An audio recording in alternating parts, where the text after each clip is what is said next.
말씀 빌립보서 4장 1절 말씀입니다. 제가 가지고 있는 성경으로는 신약 성경 322페이지에 있습니다.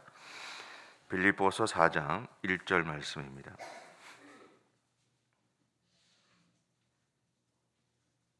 다 찾으셨죠? 우리 함께 봉독하겠습니다.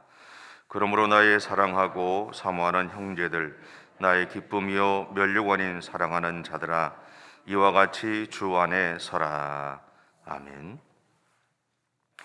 오늘 본문은 우리가 주 안에 서 있어야 할 이유에 대해서 사실은 말하는데, 제가 이렇게 표현하기 위해서는 앞에 있는 빌립보서 3장 17절부터 21절까지 내용들이 포함되어 있습니다.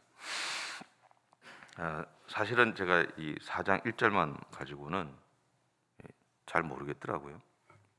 그래서 앞에를 보니까 좀 이해가 돼서 그렇습니다. 그래서 우리가 주 안에 서 있어야 될 이유에 대해서 17절부터 쭉 이야기를 하고 있습니다. 조금 이따 제가 나누겠습니다. 오늘 본문 4장 1절에 보면 주 안에 선다라는 말이 있어요. 근데 다른 번역서들을 보면 이 앞에 이 말 앞에 굳게라는 말이 포함되어 있습니다. 다시 말하면 굳게 주 안에 서 있으라, 주 안에 굳게 서 있으라, 그렇게 번역을 하고 있습니다. 이 말은 우리가 주님 안에 선다는 것이 너무나 어렵다라는 겁니다. 물론 우리가 믿음의 삶을 살아가면서 우리는 한 번도 내 믿음의 모습들이나 믿음의 삶이 어렵다고 사실은 이야기하지 않죠. 어려움을 겪을 때만 우리는 어렵다는 표현을 쓸 뿐입니다. 근데 우리가 주님 안에 서서 살아간다는 것은 결코 쉬운 일은 아니다라는 거죠. 우리는 은혜를 받을 때 받으면 주를 위해 살겠다고 고백합니다. 다 해보셨죠? 안 해보셨나요? 정말 열심히 받는 모양이네요. 네. 은혜를 받으면 막 여기서 모든 걸 다 할 수 있는 것 같아요. 그죠? 무엇이든지 하나님이 이야기하면 내가 다 순종할 수 있을 것 같아요. 근데 현실은 그렇지 못하다라는 거죠. 은혜를 받은 그 순간만큼은 내가 주를 위해서 전부 다 뭔가를 다 할 수 있는 것 같이 말하고 생각하지만 그 찰나의 시간이 지나고 내 삶의 현실을 이렇게 부딪히면 그렇지 못한 우리의 모습들이 이렇게 많다라는 거죠.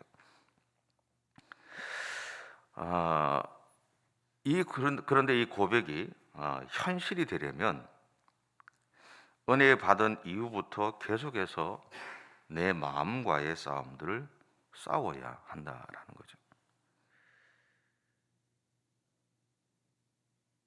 그리고 성령의 도우심을 통해서 우리는 조금씩 그렇게 되어갈 수 있습니다.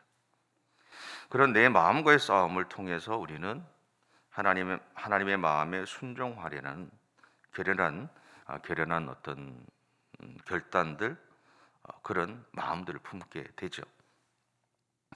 근데 내 마음과의 싸움을 싸우지 않으면, 그리고 그 싸움 가운데 성령의 도우심을 구하지 않으면 우리는 그냥 내가 은혜를 받았을 그 찰나의 순간만 주를 위해 살겠다고 생각하고 그 이후에는 그냥 멈추어 버리는 우리 자신들의 모습이 됩니다.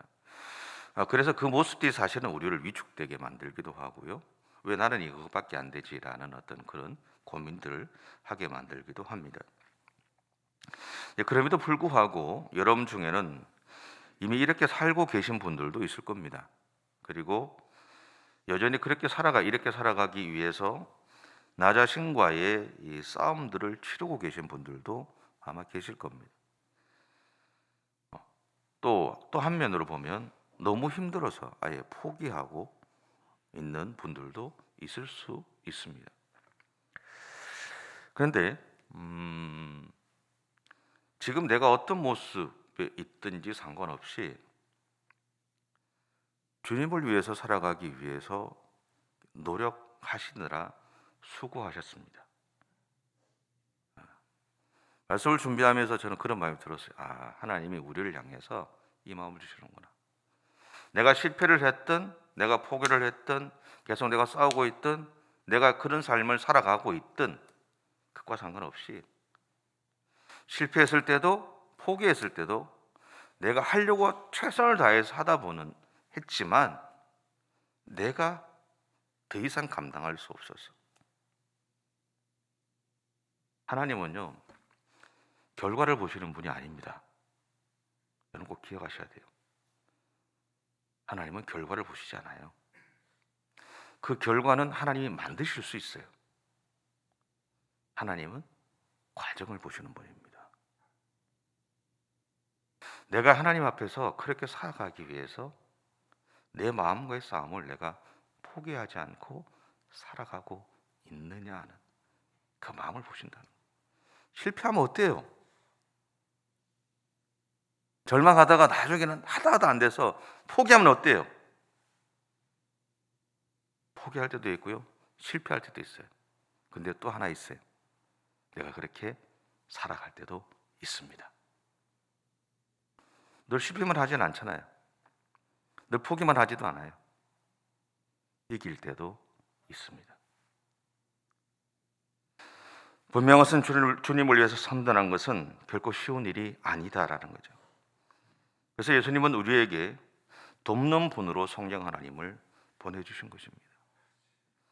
우리가 하나님을 위해 산다는 것은 내 의지로는 불가능하죠. 성령께서 우리 안에서 그렇게 살아가도록 도우셔야 가능하다라는 겁니다. 왜냐하면 우리의 삶의 현장에서 우리가 하나님을 위해 사는 것을 방해하는 수많은 악한 영들이 우리와 싸우고 있기 때문에 그렇습니다. 내 의지로만 되어지지 않는다라는 거죠.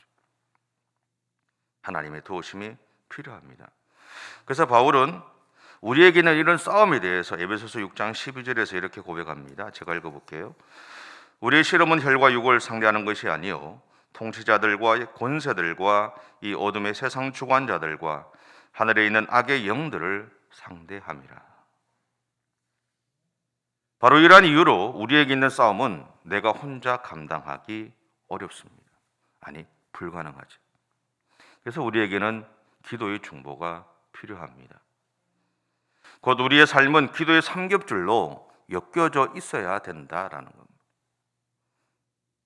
우리가 하나님을 믿는 것은 내가 열심히 한다고 믿어질 수 있는 것이 아닙니다.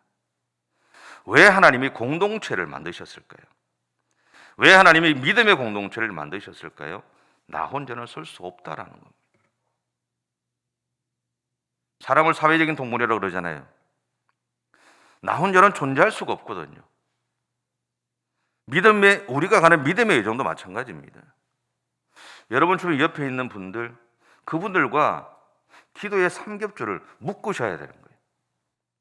묶어야 내가 지칠 때 그들의 기도를 통해서 내가 다시 일어설 수 있는 것이고, 누군가 내 옆에서 지쳐서 쓰러졌을 때 묶여져 있어야 내 기도를 통해서 그가 다시 일어설 수 있는 겁니다. 그래서 교회라는 믿음의 공동체가 세워져 있는 거예요. 우리에게는 보이든 보이지 않든 기도의 삼겹줄이, 서로를 위한 중보의 기도가 필요하다라는 거예요. 내가 좋아하는 사람만을 위해 기도하는 것이 아니라 내 옆에 있는 누구든 함께 믿음의 공동체를, 믿음의 길을 가고 있는 수많은 사람들을 위해서 기도해야 된다라는 것. 그것이 내가 바로 쓸 수 있는 방법이고 누군가를 바로 세워갈 수 있는 방법입니다. 그러게 우리가 하나님 앞에 선다는 것은 단순히 우리가 은혜를 받았을 때 치기 어린 마음으로 결정할 수 있는 단순한 문제가 아닙니다. 하나님을 위해 살기 위해서는 우리는 부단히 자신과 싸워야 하는 것입니다. 곧 내 자신의 욕망과 욕심, 그리고 나를 둘러싼 환경과 그 환경에 무너져 내려가는 약한 나 자신과 나 자신의 마음과 싸워야 한다는 거죠. 여러분, 우리는 약하잖아요. 저는 어릴 때, 젊을 때 저는 강한 줄 알았어요. 보시기에 좀 이래 못되게 생겼잖아요. 뭘 팍 해도 이렇게 잘 안 넘어갈 것 같잖아요. 목사님하고 저하고 비교하면서 보는, 웬간하면 괜찮다 그래요. 건강해 보인대요. 건강합니다. 왜냐하면 제 선친이 워낙 몸이 안 좋았던 분이기 때문에 하나님이 저한테는 그분보다 훨씬 건강하게 만드셨어요. 그런데 강하지 않다라는 거죠. 단단하지 않더라는 거. 약하더라는 거죠. 약한데 제가 상상할 수 없을 정도로 약해지더라는 거죠. 무너지니까.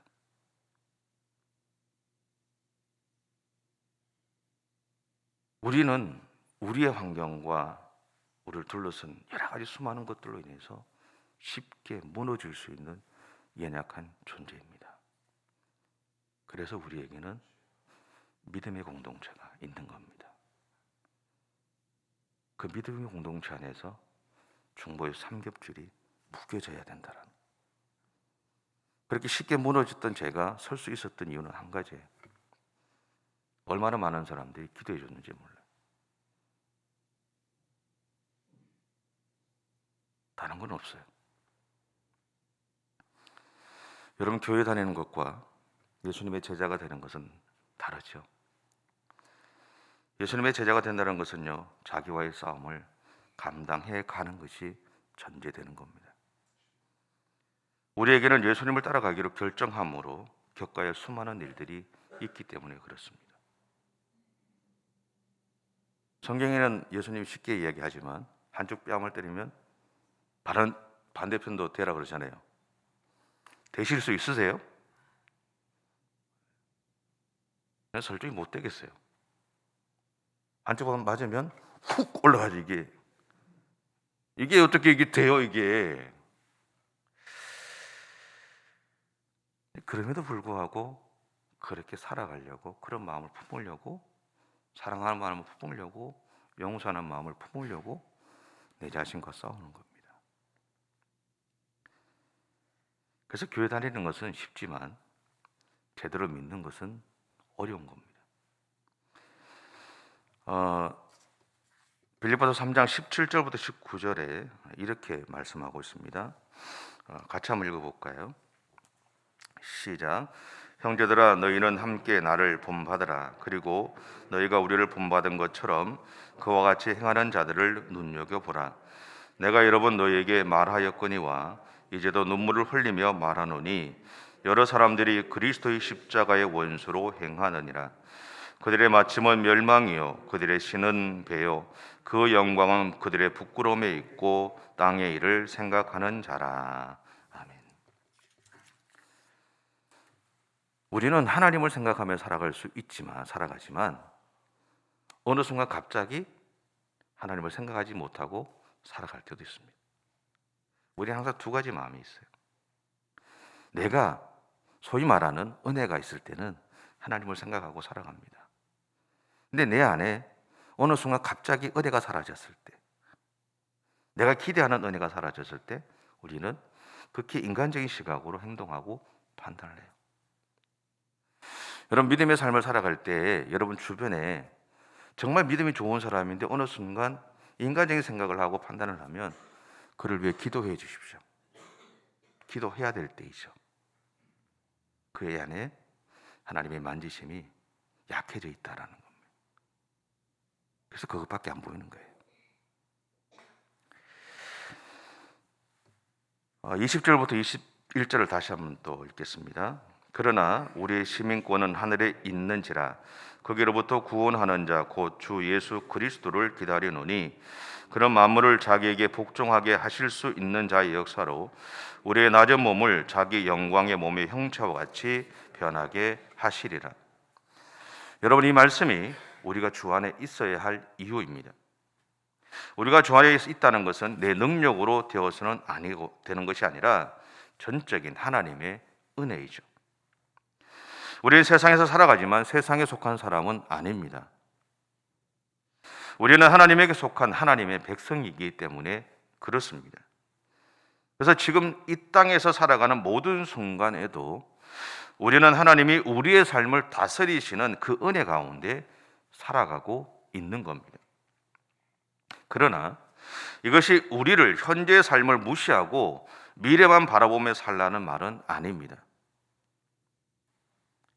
미래는 현재를 바탕으로 이루어지죠. 그러기에 현재의 삶에서 하나님의 자녀로 살아가는 것이 중요합니다. 근데 그것이 우리의 의지로만 되어지지 않는다라는 겁니다. 성령의 도우심이 필요하고 여러분 주변에 있는 기도의 삼겹줄이 필요하다라는 겁니다. 믿음의 공동체는 기도의 삼겹줄이 엮여져 있어야 합니다. 교회는 기도에 힘이 있어야 되는 거죠. 우리의 삶에도 기도에 힘이 있어야 됩니다. 그것이 영적인 파워라고 표현하잖아요. 그 영적인 능력은 그냥 나 혼자의 능력으로만 되어지는 것이 아니죠. 목사님, 여러분이 목사님한테 기도를 부탁할 때 왜 기도를 부탁하세요? 목사님의 음성을 통해서 선포되어질 때 그것이 능력이 있다고 생각하시죠? 그렇잖아요? 왜요? 여러분 안에 나보다 더 기도를 많이 하시니까, 나보다 더 하나님과 더 영적으로 깊이 있게 교제하고 있으니까. 그렇죠? 근데 여러분 또한 여러분의 입술에 영적인 능력이 있는 것을 기억하셔야 됩니다. 나에게 있는 영적인 능력은 무시하고 목사님에게만 그걸 요구하면 안 된다라는 거예요. 여러분 자녀들을 향한 축복의 권은 부모에게 있어요. 하나님이 주신 선물이에요. 여러분 우리 안에 있는 이 영적인 능력들은 우리 기도의 삼겹줄이 묶였을 때 드러나게 됩니다. 교회가 큰 것이 중요한 것이 아닙니다. 그 안에 누가 있느냐가 중요한 거예요. 그렇죠? 누가 있고 그 사람들이 어떤 능력을 가지고 있느냐가 중요한 겁니다. 우리 교회는 그런 교회가 됐으면 좋겠어요. 목사님이 그것을 위해서 기도하고 계시고 그것을 위해서 고민하고 계세요. 저는 여러분이 그 일들을 행하실 수 있는 하나님의 사람이라고 생각합니다. 여러분, 우리는 혼자 설 수 없어요. 우리가 주님 안에 선다는 것, 나 능력으로는 부족합니다. 성령께서 분명히 우리를 도우실 거예요. 그죠? 그러니까 성령을 의지하시고 하나님 앞에 기도의 삼겹줄을 묶고 가는 믿음의 공동체가 되시면 좋겠습니다. 그리고 내가 누군가를 분명히 기억하십시오. 나는 하나님의 자녀입니다. 하나님의 아들과 딸입니다. 하나님은 내 아버지시죠? 자긍심을 가지십시오. 세상이 우리를 향해서 어떤 표현을 하든 상관없어요. 내가 하나님의 아들 아닙니까? 내가 하나님의 딸 아닙니까? 하나님 내 아버지시잖아요. 뭐가 두려워요? 당당하십시다. 세상에서 하나님의 영광을 드러내는 삶이 되시기 바랍니다. 그래서 오늘 바울이 이야기한 것처럼 나의 기쁨이요 면류관인 사랑하는 자들, 그 사랑하는 자가 우리가 되기를 바라고 그렇게 주님 안에서 오늘 하루도 살아가는 저와 여러분의 삶이 되시기 바랍니다. 기도하겠습니다. 사랑의 주님 감사합니다. 오늘도 우리를 사랑해 주시고 우리의 삶을 인도해 주셔서 감사합니다. 주여 우리를 향해서 기뻐한다고 사랑한다고 이야기해 주셨던 그 하나님의 마음들을 우리가 하나님 놓치지 않게 하시고 우리 또한 주님 안에서 있기 위한 믿음의 의정들을 포기하지 않고 달려갈 수 있도록 우리 가운데 은혜를 허락해 주시옵소서. 우리 안에 우리의 믿음의 공동체 안에 기도의 삼겹줄이 강하게 엮어질 수 있도록 인도해 주시고 오늘의 시대 속에서 하나님이 원하시는 믿음의 공동체로 세워지며 세상을 향한 하나님의 은혜를 나눌 수 있는 능력의 교회 공동체가 되어줄 수 있도록 하나님 역사해 주옵소서. 우리가 살아가는 삶의 현장 속에서 하나님의 사람으로 하나님의 자녀로 하나님의 백성으로 온전히 쓰임받는 오늘 하루의 삶이 되어줄 수 있도록 주여 우리를 통해서 오늘 또 역사해 주시옵소서. 감사드리며 예수님의 이름으로 기도드립니다. 아멘. 하늘에 계신 우리 아버지의 이름을 거룩하게 하시며 아버지의 나라가 오게 하시며 아버지의 뜻이 하늘에서와 같이 땅에서도 이루어지게 하소서. 오늘 우리에게 일용할 양식을 주시고 우리가 우리에게 잘못한 사람을 용서하여 준 것 같이 우리 죄를 용서하여 주시고 우리를 심에 빠지지 않게 하시고 악에서 구하소서. 나라와 권능과 영광이 영원히 아버지의 것입니다. 아멘.